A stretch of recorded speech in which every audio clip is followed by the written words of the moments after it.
Hello friends, बहुत बहुत स्वागत है आप सभी का एक बार फिर से सरकारी हट में। तो इस वीडियो में जो है मैं आप सभी के साथ जो डिस्कशन करने वाला हूं वो UP BSc nursing application form 2023 से रिलेटेड करने वाला हूं।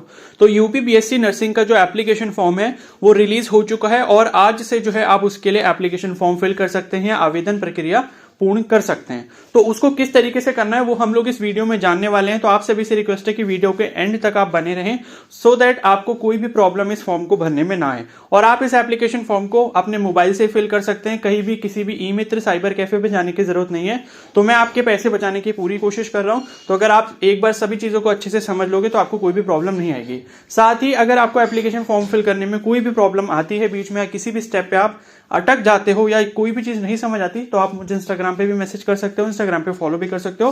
तो इंस्टाग्राम का जो लिंक है वो आपको कमेंट सेक्शन में मिल जाएगा। साथ ही टेलीग्राम ग्रुप भी आप ज्वाइन कर सकते हो, उसका लिंक भी कमेंट सेक्शन में दे रखा है। ठीक है, तो यहाँ पर जो है स्टेप वाइज जो है चीजें हम लोग समझते हैं कि कैसे करना है। तो सबसे पहले जो है आपको अपने मोबाइल में जो भी आप ब्राउजर यूज करते हो उसमें जो है अपना गूगल सर्च खोलना है। तो मैं क्रोम ब्राउजर यूज करता हूँ, गूगल क्रोम, तो उसमें मैंने अपना गूगल सर्च यहाँ पर खोल रखा है। अब इसमें आपको सिंपली सर्च करना है ABVMU। ठीक है, ABVMU जैसे ही आप सर्च करोगे यहाँ पर जो आपको पहला वाला लिंक मिलेगा जो कि है abvmuup.edu.in, ये वाली जो वेबसाइट है इसके लिंक पर आपको क्लिक कर देना। ठीक है, जैसे ही आप इस वेबसाइट पर पहुंचोगे यहां पर नीचे स्क्रॉल करने पे जो है ये रेड कलर का जो बॉक्स आ रहा है जिसमें आपकी ये चीज लिखी है कि BSc nursing, post basic BSc nursing, MSc nursing और एनपीसीसी का जो कोर्स है उसका एंट्रेंस एग्जाम इस बार एपीवीएमयू कंडक्ट करवा रहा है। ये चीज यहां पर लिखी है जिसके बारे में मैंने आपको परसों बता दिया था। उसके जस्ट नीचे लिखा है click here to view details, इस पर आपको क्लिक करना है।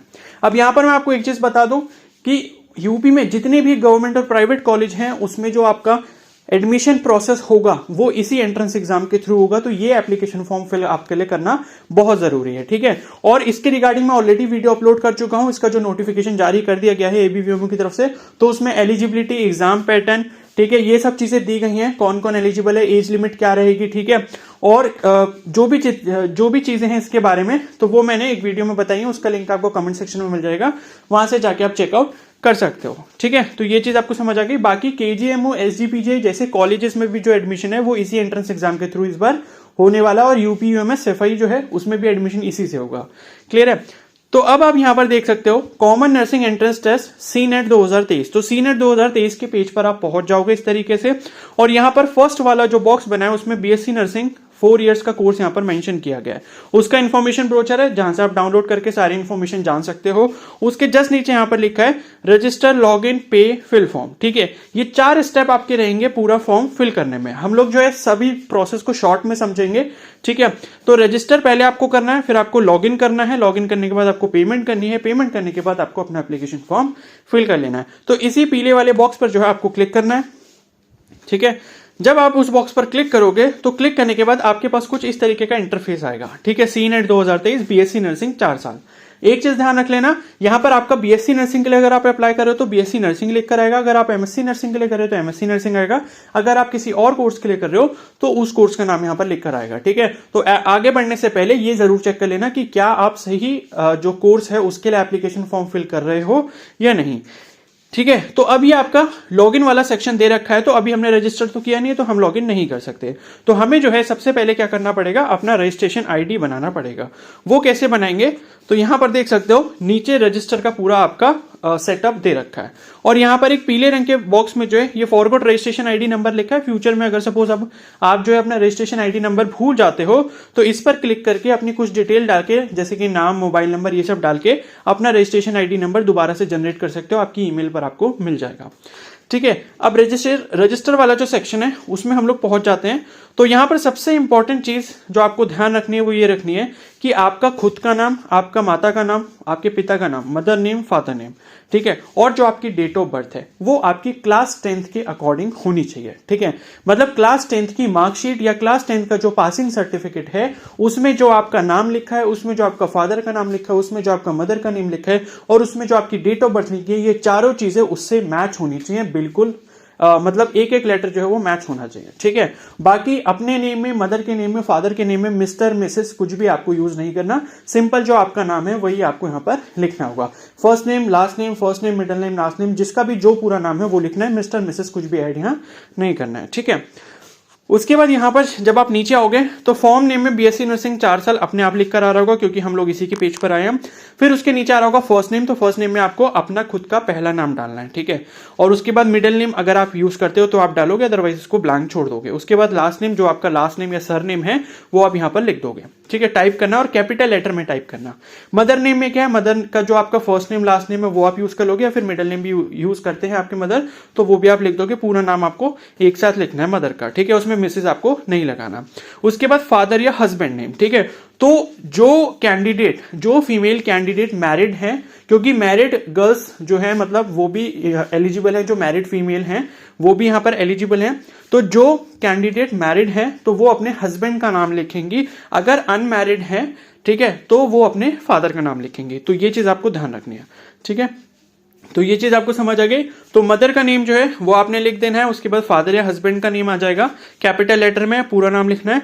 फिर मोबाइल नंबर जो है 10 डिजिट का डालना है उसमें, ठीक है, बाकी कुछ नहीं लिखना। 10 डिजिट का जो आपका मोबाइल नंबर है वो आपको यहाँ पर टाइप कर देना है। और मोबाइल नंबर में 0 वगैरह कोई भी नहीं लगाएगा, ठीक है। और मोबाइल नंबर आपको बिल्कुल सही डालना है, क्योंकि आगे की जो भी इंफॉर्मेशन होगी, पासवर्ड वगैरह जो भी आपका भेजा जाएगा वो भी आपको मोबाइल पर ही आएगा।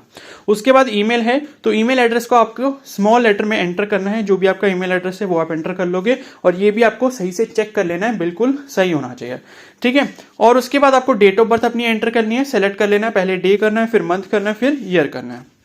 और डेट ऑफ बर्थ मैंने बता दिया, आपकी जो क्लास 10 की मार्कशीट है, क्लास 10 की पासिंग सर्टिफिकेट में। अब किसी के अगर आधार कार्ड में कोई डिटेल गलत है तो आधार कार्ड की डिटेल्स आप अपडेट जल्दी से जल्दी करवाएं, ठीक है। और आधार कार्ड की जो डिटेल है वो भी आपकी क्लास 10 की मार्कशीट से मैच होनी चाहिए। उसके बाद जो है जेंडर, तो जेंडर जो भी है मेल फीमेल जो भी आपका है तो वो आप यहां पर सिलेक्ट कर सकते हो। उसके बाद कैटेगरी, तो कैटेगरी इनमें से देख सकते हो, ठीक है, कि आपको कौन सी सिलेक्ट करनी है। बाकी मैंने बता दिया कि अभी थोड़ा सा रुक जाओ, कैटेगरी वगैरह पर मैं वीडियो बना दूंगा। सर्टिफिकेट कैसा होना चाहिए, किस डेट का आपका सर्टिफिकेट चलेगा, वो सब चीजें पहले अच्छे से समझ लेना, उसके बाद अपनी कैटेगरी यहाँ पर चूज कर लेना, ठीक है। तो उस पर वीडियो आ जाएगी। बाकी मैंने बोला ये 17 तारीख से अगर आप फॉर्म भरोगे तो ज्यादा अच्छा रहेगा, ठीक है। उसके बाद सब कैटेगरी है, तो सब कैटेगरी में ये सब आ गए आपके, जैसे डिपेंडेंट ऑफ फ्रीडम फाइटर है तो अगर आपके पास इसका सर्टिफिकेट है तो वो। फिर एनसीसी है, नेशनल कैडेट कॉर्प्स, तो उसको सिलेक्ट कर सकते हैं अगर आपने एनसीसी करा है। और उसके बाद एक्स सर्विसमैन है, अगर कोई ईएसएम कैटेगरी का है तो वो सिलेक्ट कर सकते हैं। पर्सन विद डिसेबिलिटी, अगर कोई पीडब्ल्यूडी सब कैटेगरी का है तो वो इसे सिलेक्ट कर सकता है। अगर आपका इनमें से कोई भी सर्टिफिकेट नहीं है तो लास्ट वाला ऑप्शन आप चूज कर लोगे, जो कि है आपका नॉट एप्लीकेबल, ठीक है। इस तरीके से जो है आपको ये अपना बेसिक रजिस्ट्रेशन कंप्लीट कर लेना है, जिसमें आपको कुछ ही अपनी पर्सनल डिटेल्स डालनी है। अब यहां पर मैं आपको चीज बता देता हूं, ठीक है, क्योंकि आगे का जो प्रोसेस है वो मैं काफी शॉर्ट में बताऊंगा आपको, क्लियर है। तो अभी मैंने ये इन्फॉर्मेशन बुलेटिन ओपन कर रखा है, ठीक है। तो ये लिखा है देखो, steps for filling application form. अब यहां पर मैं आपको चीज बता दूं, जैसे अभी हमने ये जितनी भी डिटेल्स फिल करी, रजिस्टर पर आप क्लिक करोगे। रजिस्टर पर क्लिक करने के बाद जो है आपकी ईमेल एड्रेस और आपके मोबाइल नंबर पे जो है आपका रजिस्ट्रेशन आईडी भेजा जाएगा, ठीक है। रजिस्ट्रेशन आईडी नंबर जो है वो आपका भेजा जाएगा। अब क्या होगा, वो जो रजिस्ट्रेशन आईडी नंबर आपके पास यहां पर आया है और ये जो आपको दिख रहा है लॉगिन वाला सेक्शन, अब क्या करोगे, इसी वाले पेज पे आप दोबारा से आओगे। बीएससी नर्सिंग अपने आप आ रहा होगा, क्योंकि बीएससी नर्सिंग के पेज पे है हम लोग। और रजिस्ट्रेशन आईडी नंबर जो आपको मोबाइल या फिर आपकी ईमेल आईडी पर आया है वो आपको यहाँ रजिस्ट्रेशन आईडी नंबर की जगह पर डालना होगा। और आपने जो डेट ऑफ बर्थ एंटर करी थी वो डेट ऑफ बर्थ डालने होगे, और उसके बाद आप लॉग इन कर लोगे, ठीक है। क्लियर हो गई इतनी बात। बाकी अगर कोई रजिस्ट्रेशन नंबर फ्यूचर में भूल जाता है तो उसके लिए नीचे यहाँ पर ऑप्शन दे रखा है, ठीक है। इतनी बात समझ आ गई। रजिस्ट्रेशन आईडी नंबर आपको यहाँ से डाल के लॉग इन कर लेना है। और एक चीज मैं बता दूं, एक पेज पे जितनी इन्फॉर्मेशन आप एक बार में फिल करते हो उसको प्लीज एक बार चेक कर लिया करो, फिर उसको सबमिट करा करो। और अगर गलती से कोई साइबर कैफे पर जा रहा है अपना एप्लीकेशन फॉर्म फिल करवाने, क्योंकि अगर आपको खुद से डर लगता है कि मैं सही नहीं फिल कर पाऊंगा, तो देखो साइबर कैफे वाला कोई बहुत ज्यादा इंटेलिजेंट पर्सन नहीं है कि मतलब उसको सब चीजें आती हैं, उसको सब चीजें पता है, ठीक है। आपसे बेटर आपको कोई नहीं जानता, इस चीज को ध्यान रखो, ठीक है। तो आप जो इन्फॉर्मेशन डालोगे वो ज्यादा सही डालोगे, इसलिए मैं आपको सही तरीके से प्रॉपर तरीके से बता रहा हूं कि फॉर्म कैसे भरना है। और खुद ही आप एप्लीकेशन फॉर्म जो मोबाइल से फिल कर सकते हो, कोई भी इशू आपको नहीं आएगा, ठीक है। तो ये चीज क्लियर हो गई। और अगर आप साइबर कैफे पे जा भी रहे हो तो उससे जब भी आप एप्लीकेशन फॉर्म में जो भी डिटेल्स एक बार फिल करवाते हो, तो जो वो पेज एक बार पूरा फिल हो गया, उसकी एक एक डिटेल को पहले आप अच्छे से वेरीफाई करा करो कि क्या इस बंदे ने सारी डिटेल्स को सही से डाला है नहीं डाला, तब उसको बोला करो कि हाँ भैया अब आप सबमिट कर दो। ठीक है, ऐसा नहीं है बिना चेक करे बस आपने सबमिट करवा दिया, फिर बाद में ऐसे कैंडिडेट्स को बहुत प्रॉब्लम होती है और ये मैंने काफी बार देखा है, तो इस चीज का ध्यान रखना। तो ये चीज हो गई। अब आप लॉग इन कर लोगे। अब लॉग इन करने के बाद देखो क्या है, ठीक है, लॉग इन करने के बाद का जो प्रोसेस है वो मैं आपको बता देता हूं। ठीक है, तो ये देख सकते हो स्टेप 2 लिखा है log in and fee payment. आप जैसे ही लॉग इन करोगे, लॉग इन करने के बाद जो है आपको फीस अपनी पे करनी होगी। ठीक है, अब ये वाला जो प्रोसेस है ये मैं करके इसलिए नहीं दिखा रहा हूं क्योंकि मैं अपने लिए एप्लीकेशन फॉर्म नहीं फिल कर रहा हूं, क्योंकि अगर मैं एप्लीकेशन फॉर्म अपने लिए फिल करूंगा तो मुझे फीस पे करनी होगी। ठीक है, तो वो चीज मैं जब नहीं कर रहा तो उसको दिखाने का कोई मतलब नहीं बनता है। ठीक है, क्योंकि वैसे भी 3000 रुपीज फीस है, तो मैं इतना अफोर्ड नहीं कर सकता फालतू का खर्चा, इसलिए जो है मैं उसको जो है पे नहीं कर रहा। ठीक है, फिर भी मैंने बता दिया, कोई भी आगे प्रॉब्लम आएगी किसी भी स्टेप में तो मुझे इंस्टाग्राम पे पूछ सकते हो। ठीक है, तो ये चीज हो गई। आपको एप्लीकेशन फॉर्म की जो फीस है वो पे करने का वहां पर ऑप्शन आ जाएगा, पे फीस करके आएगा जैसे ही आप लॉग इन करोगे। ठीक है, कैसे होगी एप्लीकेशन फॉर्म की फीस? आप क्रेडिट कार्ड से कर सकते हो, डेबिट कार्ड से कर सकते हो, लेकिन मैं यहां पर एक चीज बता दूं कि आप जो है एप्लीकेशन फॉर्म की जो फीस है, अगर वहां पे यूपीआई से पे करने का ऑप्शन आता है या क्यूआर कोड से फीस पे करने का ऑप्शन आता है, तो उसे प्लीज यूज ना करें, क्योंकि यूपीआई और ये क्यूआर वाला जो मोड है इसमें आपके पेमेंट फेल होने के बहुत ज्यादा चांसेस होते हैं। आप अगर एप्लीकेशन फॉर्म की फीस जमा कर रहे हैं तो आप क्रेडिट कार्ड या फिर डेबिट कार्ड यूज करें, उसके जो सक्सेस रेट है वो बहुत ज्यादा है। ठीक है, ये मेरी आपके लिए एडवांस में मैंने आपको टिप दे दी ताकि आपको फ्यूचर में प्रॉब्लम ना हो।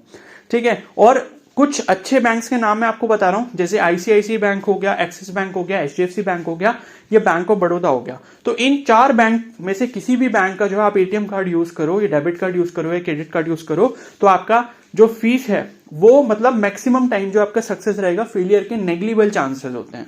ठीक है, तो किसी भी तरीके से इन 4 बैंक में से आप किसी का भी एक कार्ड अरेंज कर लो, चाहे आपका खुद का हो या आपके घर में किसी पेरेंट्स का हो या किसी फ्रेंड का हो, तो आप प्लीज उसे अरेंज करो, तो बहुत ज्यादा अच्छा रहेगा, आपकी पेमेंट फेल नहीं होगी। ठीक है, तो ये मैंने आपको हिंट दे दिया है, तो उसको आपको फॉलो करना है, तो वो आपकी फिश है, फॉलो करोगे तो आप फायदे में रहोगे। क्लियर है? ठीक है, तो ये हो गया। तो यहां पर लिखा है कि on clicking pay fee for BSc nursing button the candidate will be redirected to an online payment gateway. ठीक है, तो वहां पर ऑप्शन आ रहा होगा पे फी फॉर बीएससी नर्सिंग, उस पर आपको क्लिक करना है, आप अपने पेमेंट गेटवे पे पहुंच जाओगे। जो भी ऑप्शन आपको सेलेक्ट करना है, debit card, credit card, net banking और यूपीआई। नेट बैंकिंग यूपीआई मत करना, मैंने पहले ही बोल दिया, क्रेडिट कार्ड या डेबिट कार्ड करना। तो जो भी सिलेक्ट करोगे फिर अपनी कार्ड की डिटेल्स डालनी पड़ेगी, कार्ड पे 16 डिजिट का नंबर लिखा होता है वो डालना पड़ता है, नीचे उसकी एक्सपायरी डेट लिखी होती है, मंथ और ईयर वो डालना होता है, और साथ ही साथ सीवीवी नंबर जो 3 डिजिट का होता है कार्ड के पीछे साइड में लिखा होता है। जब इतनी डिटेल डाल दोगे और जिसका कार्ड है उस बंदे का नाम आपसे पूछा जाएगा, तो वो नाम आपको वहां पर टाइप करना होगा। जैसे ही सबमिट करोगे, सबमिट करने के बाद ओटीपी आएगा, ओटीपी उस बंदे के मोबाइल नंबर पे आएगा जिसका वो कार्ड है। ठीक है, जिससे वो रजिस्ट्रेशन मतलब रजिस्टर्ड जिसका भी नंबर होगा उस पे ओटीपी आएगा। ओटीपी एंटर करने के बाद आपकी पेमेंट जो है वो डेबिट हो जाएगी। 3000 रुपए जो है वो मतलब जनरल कैटेगरी के लिए और ओबीसी एससी एसटी के लिए शायद 2400 रुपए है। ठीक है, तो वो अपने हिसाब से देख लेना जब भी आपको पेमेंट करना। अब यहां पर लिखा है कि candidate should attempt for fresh payment only after receiving message और unsuccessful payment of last payment done, और if no message receive should wait for 30 minutes. ठीक है, अगर मान लो पहली बार आप पेमेंट कर रहे हो और पेमेंट गलती से आपकी सक्सेसफुल नहीं होती, ठीक है, और अनसक्सेसफुल का मैसेज वहां पर आ जाता है और आपके पैसे सपोज कट गए हैं और फिर वापस आ जाते हैं, तभी आप दोबारा करो। उससे पहले आप बिल्कुल भी दोबारा पेमेंट मत करना कि एक बार पैसे कट गए और दोबारा फिर आपने कटवा दी। ठीक है, तो ये गलती मत करना, क्योंकि कई बार ऐसा होता है आप एक बार पेमेंट करते हो वो अपडेट वहां पर नहीं हो पाता, तो कुछ टाइम लगता है, तो आपको वेट करना होगा। क्लियर है? उसके बाद है एक आपको बटन वहां पर और भी दिखेगा गेट पेमेंट स्टेटस का, तो वहां पे उस पर क्लिक करके आपको पता चल जाएगा कि पेमेंट आपकी फेल हुई है या सक्सेस हुई है। सक्सेस हुई है तो आप आगे का फॉर्म भर सकते हो, फेल हुई है तो आप वेट करो। वेट तब तक करो जब तक आपके अगर पैसे कट गए हैं वो वापस ना आ जाए, और वापस आ चुके हैं तो फिर आप दोबारा पेमेंट करने का ट्राई करोगे। ठीक है, उसके बाद आपकी पेमेंट की एक रिसिप्ट भी आ जाएगी, उसको प्लीज डाउनलोड करके रख लेना या उसका स्क्रीनशॉट लेकर रख लेना, वो फ्यूचर में आपको चाहिए होगा। ठीक है, तो इस पॉइंट को भी आप अच्छे से समझ लो। उसके बाद आपका जो नेक्स्ट स्टेप है वो है असली आपका एप्लीकेशन फॉर्म फिल करना, जिसमें आपकी खुद की डिटेल्स आपसे पूछी जाएंगी। ठीक है, तो उसमें जो है स्टेज 1 जो होगा, मतलब जो थर्ड स्टेप है, अब हमने पेमेंट वगैरह कर लिया, पेमेंट करने के बाद आप नेक्स्ट पेज पे पहुंचोगे, वहां पर आपसे आपकी कुछ पर्सनल इन्फॉर्मेशन पूछी जाएगी। ठीक है, तो वो पर्सनल इन्फॉर्मेशन आपको डाल देनी है। वही से पूछा जाएगा कि आप कौन से स्टेट से बिलोंग करते हो, ठीक है, और आपने क्या क्लास 12 अपना पास कर रखा है, ठीक है, एलिजिबिलिटी की, वो सब चीज़ें आपको वहाँ पर मेंशन करनी होगी। उसके बाद आपका एड्रेस है, तो आपका जो भी एड्रेस होगा प्रेजेंट और परमानेंट दोनों आपको वहाँ पर एंटर करना होगा। ठीक है, उसमें सिटी, डिस्ट्रिक्ट, स्टेट, ये सब चीज़ें आपको सिलेक्ट करनी है, पिन कोड डालना होगा, और जो भी आपका एड्रेस है, मोहल्ला, गली, ये सब, कॉलोनी वगैरह, ठीक है, या हाउस नंबर, वो सब आपको एंटर कर लेना होगा। ये करने के बाद जो आप एड्रेस के बाद जो है आगे सेव एंड प्रोसीड कर दोगे, अगले वाले स्टेप पे पहुंच जाओगे। अगले स्टेप में आपको एजुकेशनल क्वालिफिकेशन डालनी होगी। ठीक है, तो एजुकेशनल क्वालिफिकेशन में आपको 10th और 12th के ये सब डिटेल्स डालनी होगी कि कितने मार्क्स थे, कौन कौन से सब्जेक्ट थे, कितने में से कितने मार्क्स थे, ये सब चीजें आपको डालनी है। और जो वहां पर चीजें पूछी जाएंगी उनको प्लीज एकदम करेक्ट डालना, क्योंकि जब बाद में ये चीजें वेरीफाई होती हैं तो फिर आपको प्रॉब्लम आ सकती है। ठीक है, तो अपनी मार्कशीट साइड में लेकर बैठना कि 10th में मेरे इतने थे और 12th में इस सब्जेक्ट में इतने थे, और वहीं से वो कॉपी करके देख देख के आप सही से डाल देना। ठीक है, अब एक चीज यहां पर लिखी है उन कैंडिडेट्स के लिए जो अपीयरिंग है, मतलब जिनका रिजल्ट अभी 2023 का नहीं आया लेकिन उन्हें भी फॉर्म फिल करना है। तो देखो उनके बारे में क्या लिखा है कि in case the applicant is still awaiting his या her final result, they have the option to select appearing for that particular class. ठीक है, तो सपोज क्लास 12 के जब आपसे मार्क्स पूछे जा रहे होंगे तो वहां पर एक ऑप्शन और भी दिया होगा कि अपीयरिंग या पास्ड। तो अपीयरिंग वो लोग कैंडिडेट मतलब ऑप्शन सेलेक्ट करेंगे जिनका रिजल्ट अभी आने वाला है, जैसे कि सीबीएसई बोर्ड के भी एग्जाम हुए हैं, उनका रिजल्ट नहीं आया, या और भी कुछ स्टेट बोर्ड हो सकते हैं। ठीक है, स्टेट बोर्ड तो क्या, वैसे अदर स्टेट वाले तो मत ही फिल करना क्योंकि उन्हें गवर्नमेंट कॉलेज तो मिलेगा नहीं। अब जैसे यूपी बोर्ड का भी जो है वो रिजल्ट नहीं आया तो उनका भी जो है अपीयरिंग अभी सेलेक्ट करना पड़ेगा। और जिसने 2022 में अपना पूरा कंप्लीट कर लिया वो पास्ड करके, और फिर जो जो 12th के मार्क्स वगैरह पूछे जाएंगे वो आप एंटर कर लेना। ठीक है, तो ये चीज़ आपको समझ आ गई होगी।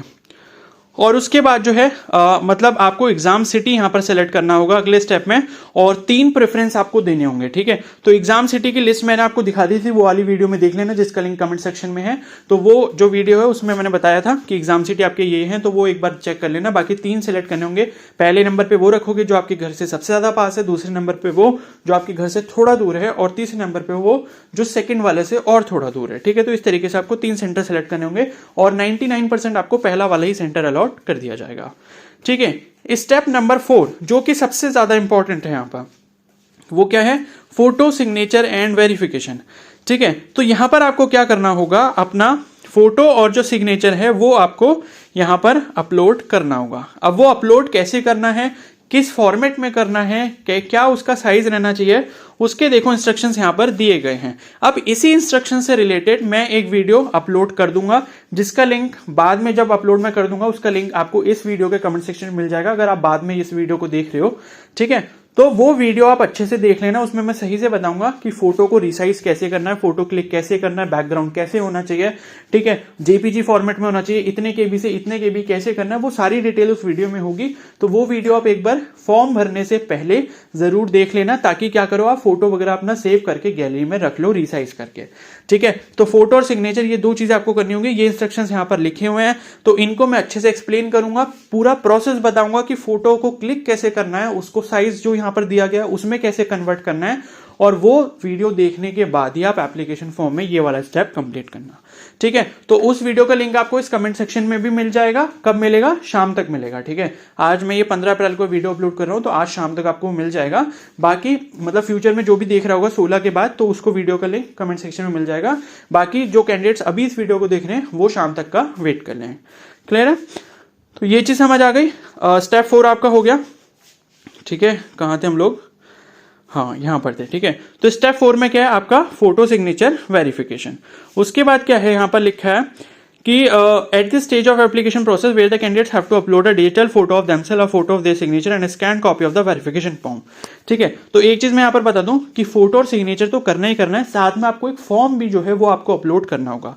अब वेरिफिकेशन फॉर्म क्या है, the verification form format can be downloaded from the CNET 2023 applicant dashboard, और at the beginning of stage 4 it is advise to have the verification form pre filled before the online application form submission start. ठीक है, तो ये एक चीज नहीं है कि वेरिफिकेशन फॉर्म जो है वो आपको अपलोड करना होगा। तो इस पर भी आपको वीडियो मिल जाएगी, वेरिफिकेशन फॉर्म में क्या क्या चीजें पूछी हैं, उसको कैसे प्रिंट आउट निकाल के कैसे भर के अपलोड करना है, उस पर भी जो है मैं आपके लिए वीडियो बना दूंगा। तो उसका लिंक भी जो है आपको वीडियो के कमेंट सेक्शन में मिल जाएगा, इस वाली वीडियो के, ठीक है। लेकिन कब मिलेगा? कल के बाद मिलेगा, ठीक है। मतलब 17 अप्रैल के बाद कोई भी वीडियो देख, मतलब 16 अप्रैल के बाद कोई भी वीडियो दिख रहा है तो उसे वहां मिल जाएगा, अदरवाइज जो अभी वीडियो देख रहे हैं उनको शाम तक मिल जाएगा, ठीक है। तो ये 3 चीजें जो हैं ये आपको वहां पर अपलोड करनी होंगी। उसके बाद आपका स्टेज जो 5 है, इसमें 5th स्टेप जो है वो है आपका रिफंड डिटेल।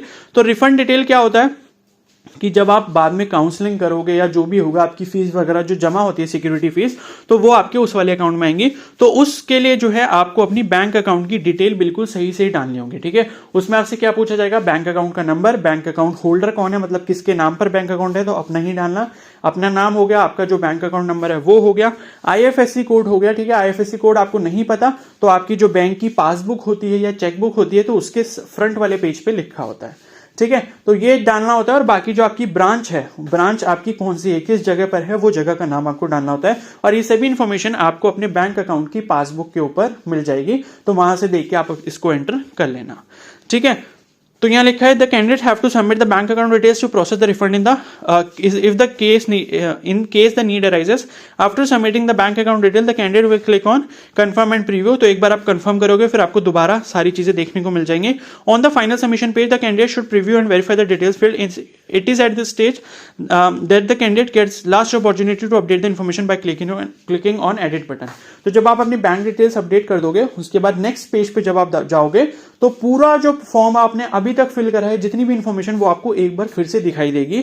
और इस पेज पे आके अगर आपको लगता है कि मेरी कोई भी इंफॉर्मेशन गलत हो गई तो आप फिर से आप उसको एडिट कर सकते हो। एडिट का ऑप्शन आपको नीचे पेज के मिल जाएगा, ठीक है। लेकिन आपको लगता है कि मेरी सारी इंफॉर्मेशन सही है, मैंने सब कुछ सही सही भरा है, तो आप फिर आगे उसको सबमिट कर सकते हो। लेकिन एक बार अगर आप सबमिट कर दोगे तो उसके बाद उसमें कोई भी चेंज आपको करने को नहीं मिलेगा, ठीक है। तो वो आपका जो बटन होगा फिर आपका फाइनल बटन होगा, फाइनल सबमिट वाला। फाइनल सबमिट जैसे ही आपने कर दिया फिर आप कोई भी चेंज नहीं कर सकते।